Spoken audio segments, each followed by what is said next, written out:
भाजपने आपल्या पहिल्या 20 जणांच्या यादीत 13 खासदारांना पुन्हा तिकीट दिलं, ज्यामध्ये माढ्याचे खासदार रणजित नाईक निंबाळकरांना पुन्हा एकदा उमेदवारी जाहीर केली। ही उमेदवारी जाहीर केल्यानंतर मोहिते पाटील समर्थकांमधून प्रचंड विरोध करण्यात आला।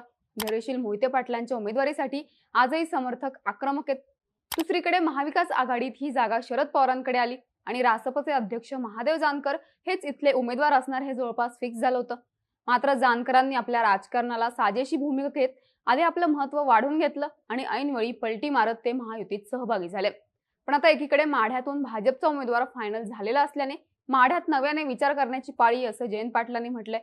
तर मग शरद पवार आता काय करणार? माढ्यातून शरद पवारांचा उमेदवार कोण असणार जाणून घेऊयात या व्हिडिओच्या माध्यमातून। नमस्कार, मी नम्रता आणि तुम्ही पाहताय बोलबिडू। सगळ्यात पहिल्यांदा माढ्यात नक्की काय चालू आहे ते समजून घेऊयात। आधीचा पंढरपूर लोकसभा हा काँग्रेसचा बालेकिल्ला होता।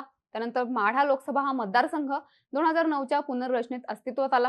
2009ला शरद पवार, 2014ला विजयसिंह मोहिते पाटील खासदार झाले आणि माढा राष्ट्रवादीचा बालेकिल्ला झाला। पण 2019ला बरेच राजकीय भूकंप घडले। राष्ट्रवादीतल्या नेत्यांची मोठी फळी भाजपमध्ये आली। तर मग माढ्यावर भाजपचा झेंडा फडकला आणि रणजितसिंह निंबाळकर खासदार झाले। पण 2024ला परिस्थिती बदलली। महायुतीकडून रणजितसिंह निंबाळकर यांची उमेदवारी घोषित झाल्यानंतर माढ्याच्या जागेवर भाजपकडूनच दावा सांगणाऱ्या मोहिते पाटील बंड करतील, ते अगदी भाजप उमेदवार बदलेल अशा चर्चा चालू झाल्या। पण आपली उमेदवारी निश्चित असून महायुतीच्या पश्चिम महाराष्ट्रातल्या प्रचाराचा नारळ फडणवीसांच्या हस्ते माढा लोकसभेतील माळशिरस येथे फुटणार असल्याचं वक्तव्य करत निंबाळकरांनी आपल्या उमेदवारीत कोणताही बदल होणार नसल्याचं स्पष्ट केलंय। त्यामुळे इथून भाजपकडून निंबाळकरच उमेदवार असतील हे निश्चित आहे। पण या सगळ्यात मुद्दा राहतो तो पवारांचा। जागा वाटपात पवारांकडे आलेल्या जागेवर रासपा अध्यक्ष महादेव जानकर यांची उमेदवारी जवळपास निश्चित होती। महादेव जानकरांनी पवारांच्या भेटीगाठी घेत याविषयी संकेत देखील दिले होते। मात्र अचानक पवारांचा हात सोडत ते महायुतीत गेलेत। त्यामुळे आता पुन्हा उमेदवारांची चाचपणी करायला शरद पवार गटाने सुरुवात केली। पण पवारांकडे पर्याय काय आहेत आणि कोणाला उमेदवारी मिळू शकते? तर शरद पवारांकडे अर्थात पहिला पर्याय आहे तो धैर्यशील मोहिते पाटलांचा। रणजित निंबाळकरांना उमेदवारी मिळाल्याने नाराज झालेले मोहिते पाटील घराणं बंडाच्या तयारीत आहेत अशा चर्चा माढ्यात सुरू आहेत। मोहिते पाटील समर्थक सध्या हातात तुतारी घ्या अशी मागणी धैर्यशील मोहिते पाटील यांच्याकडे करतात। धैर्यशील मोहिते पाटलांनी देखील मतदारसंघात प्रचाराला सुरुवात केली। पण या सगळ्यात रणजितसिंह मोहिते पाटील आणि देवेंद्र फडणवीस यांची बैठक झालेली असल्याने मोहिते पाटील माढ्यातून माघार घेतील अशा देखील चर्चा आहेत। मुख्य म्हणजे मोहिते पाटलांपैकी कोणीही आतापर्यंत शरद पवार गटाकडून किंवा मवियाकडून निवडणूक लढवण्याविषयी भाष्य केलेलं नाहीये। सातत्याने धैर्यशील मोहिते पाटील हे आपण निवडणूक लढवली तर ती भाजपकडूनच, पक्ष आपल्याला न्याय देईल अशी वक्तव्य करताना दिसतात।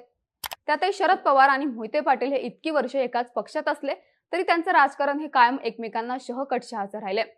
शरद पवार आणि अजित पवारांनी माढ्यामध्ये मोहिते पाटील विरोधकांना आजवर बळ देण्याचं काम केलंय। त्यामुळे संस्थात्मक राजकारणाचा पाया असलेलं मोहिते पाटील घराणं सद्यस्थितीला भाजपची साथ सोडून शरद पवार गटाकडून तुतारी चिन्हावर धैर्यशील मोहितेंना उभं करेल याची शक्यता खूपच कमी असं म्हणता येते।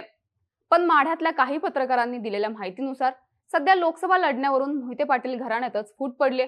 त्यामुळे एक गट बंडाचं निशाण घेणार की मोहिते पाटील घराणं एकत्रितपणे भाजपच्या उमेदवाराचं काम करणार हे पाहणं महत्त्वाचं ठरणार आहे। अशावेळी पवारांपुढे पर्याय येतो तो रामराजे किंवा त्यांचे बंधू संजीवराजे निंबाळकर यांचा। महायुतीने रणजित निंबाळकरांची उमेदवारी बदलावी, नाहीतर त्यांना कमी मतदान झालं तर आम्ही त्याला जबाबदार असणार नाही हे वक्तव्य आहे अजित पवार गटाचे ज्येष्ठ नेते विधान परिषदेचे माजी सभापती रामराजे नाईक निंबाळकर यांचं। माढा लोकसभेची जागा महायुतीतून अजित पवार गटाकडे घेण्यासाठी रामराजे आग्रही होते, पण ही जागा पुन्हा भाजपकडे आली आणि रामराजेंचे पारंपरिक विरोधक रणजित निंबाळकरांना उमेदवारी मिळाली। त्यानंतर रामराजेंनी आधी मोहिते पाटलांची भेट घेतली। त्यावेळी मोहिते पाटलांसोबत रामराजे देखील बंडाचं निशाण घेतील अशा चर्चा झाल्या। नंतर मुंबईमध्ये फडणवीसांच्या सागर बंगल्यावर अजित पवार, फडणवीस, रामराजे, माढ्यातले काही आमदार यांच्या बैठकीत तोडगा निघाला नाही। अखेर फलटणमध्ये एका मेळावा घेत कार्यकर्ते आणि पदाधिकाऱ्यांच्या भावना रामराजेंनी जाणून घेतल्या, पण त्यानंतर देखील रणजित निंबाळकरांना मदत नाही हाच निर्णय झाला। पण संजीवराजे किंवा रामराजे उभे राहणार का याविषयी संभ्रम कायम राहिला। आता शरद पवारांसाठी माढ्यातून रामराजे किंवा संजीवराजे असतील का तर याची शक्यता खूपच कमी आहे। कारण बंडावेळी जे मोठे नेते शरद पवारांना सोडून अजित पवारांसोबत आले त्यामध्ये रामराजे देखील होते। अजित पवारांसोबत जाणं म्हणजे भाजपसोबत जाणं, म्हणजेच रणजित निंबाळकरांसोबत संघर्ष होणार याची कल्पना त्यांना पूर्वीपासूनच होती। त्यामुळे त्यावेळी घेतलेला निर्णय आता बदलून ते शरद पवार गटात गेले आणि त्यांनी किंवा संजीवराजेंनी तुतारी हातात घेतली तर भूमिका बदलल्याचा ठपका त्यांच्यावर बसेल। त्यामुळे एक वेळ ते महायुतीत राहून रणजित निंबाळकरांना मदत करणार नाहीत, मात्र शरद पवार गटाकडून उमेदवारी लढवणार नाहीत हे स्पष्टपणे म्हणता येते। आता शरद पवारांपुढे पर्याय कोण उरतो, तर पवारांसमोर एकमेव पर्याय उरतो तो म्हणजे गणपतराव देशमुखांच्या नातवांचा। अनिकेत किंवा बाबासाहेब देशमुख रणजित निंबाळकरांच्या विरोधात एकी दाखवण्यासाठी मोहिते पाटलांच्या शिवरत्न बंगल्यावर एक बैठक आयोजित करण्यात आली होती। या बैठकीला शेकापचे जयंत पाटील आणि गणपतराव देशमुखांचे दोन्ही नातू देखील उपस्थित होते। त्याचवेळी रामराजे किंवा मोहिते पाटील हे रणजित निंबाळकरांविरोधात थेट मैदानात उतरणार नाहीत, तर शेकापचा उमेदवार इथे उतरवला जाऊ शकतो अशा चर्चा झाल्या। या बैठकीनंतर जयंत पाटलांनी देखील शरद पवारांची भेट घेतली आणि मवियाकडून ही जागा शेकापला दिली जावी यासाठी चर्चा केली। मात्र मधल्या काळात महादेव जानकर हेच मवियाचे उमेदवार असतील यावर जवळजवळ शिक्कामोर्तब झाल्याने शेकाप आणि गणपतरावांच्या नातवांची नावं मागे पडली। पण आता पुन्हा ही नावं चर्चेत आली आहेत। माढ्यासारखा आपला हक्काचा गड परत मिळवण्यासाठी शरद पवार इथे शेकापचा उमेदवार उतरवू शकतात। 2019ला सांगोला विधानसभेतून अनिकेत देशमुख यांचा फक्त 768 मतांनी पराभव झाला होता। त्यामुळे निवडणूक लढवण्याचा अनुभव पाठीशी असल्याने ते मैदानात उतरू शकतात।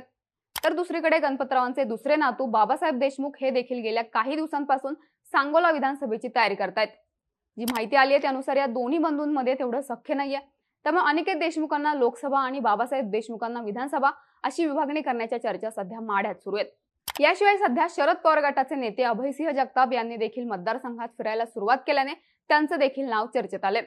थोडक्यात सध्या तरी मोहिते पाटील निंबाळकर यांच्या भूमिकेवर शरद पवारांचा उमेदवार ठरेल असं बोललं जात आहे। जर या चर्चेतून काही मार्ग निघाला नाही तर शरद पवार या जागेसाठी देशमुखांच्या कोणत्या तरी एका नातवाला मैदानात उतरवू शकतात असं म्हणता येत आहे। तुम्हाला याबद्दल काय वाटतं? तुमची मतं आम्हाला कमेंट्समध्ये नक्की सांगा आणि यासारखे व्हिडिओसाठी बोलबिडूच्या YouTube चॅनलला सबस्क्राईब करायला विसरू नका।